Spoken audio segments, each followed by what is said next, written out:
प्रधानजी, आपण चिंतेत दिसत आहात.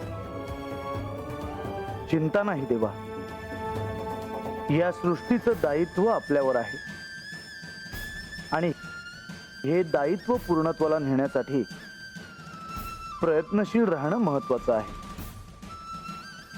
विचार मंथन आवश्यक आहे त्या परिस्थितीत विचार मंथनाशिवाय दुसरा मार्ग नाही. प्रधानजी, ह्या मनुष्य अवतारात आपण ह्या सृष्टीला घालून दिलेल्या नियमांमध्ये राहूनच आपल्याला कार्य करायचे आहे. होय देवा,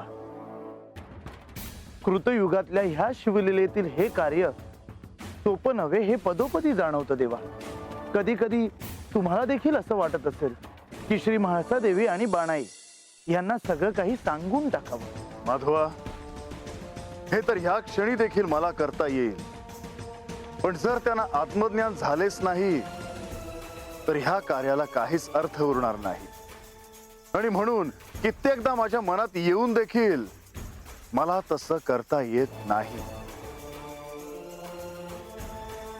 आख्यानात समुद्र मंथनाची कथा सांगताना श्री म्हाळसा देवींच्या हाती काही लागेल की काय अशी परिस्थिती उद्भवली होती. पण तसं नाही घडलं. आख्यानातून शंका कुशंका प्रश्न यातूनच साक्षात्कार घडावा हे महत्वाचे आहे. परंतु तसं घडत नाहीये देवा, आणि याचा अत्यंत गांभीर्याने विचार करायला हवा.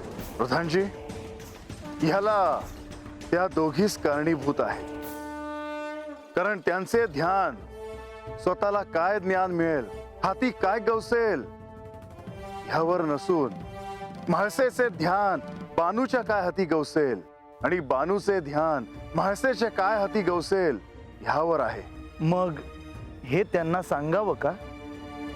आपण त्यांना कसं सांगावं प्रधानजी? कारण त्यांना हे स्वतःलाच कळणे अत्यंत आवश्यक आहे. कारण हाच तर खरा साक्षात्काराचा मार्ग आहे, आत्मज्ञानाचा मार्ग आहे, ज्यावर त्यांना स्वतःला जायचे आहे.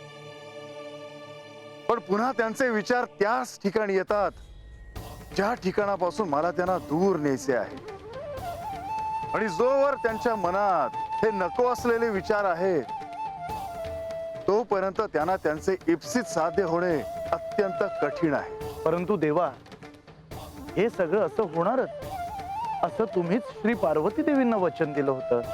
माधवा, मी केवळ म्हाळसेला राग येईल एवढंच म्हणालो होतो.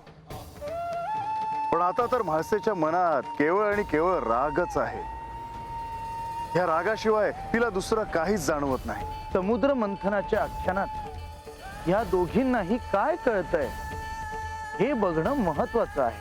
होय, पण त्याआधी जेजुरीत नित्याने भेटणारे बंधू आणि लक्ष्मी देवी हे नेमके कोण आहेत ह्या प्रश्नाचं उत्तर शोधणं म्हाळसेला अधिक महत्वाचं वाटणार.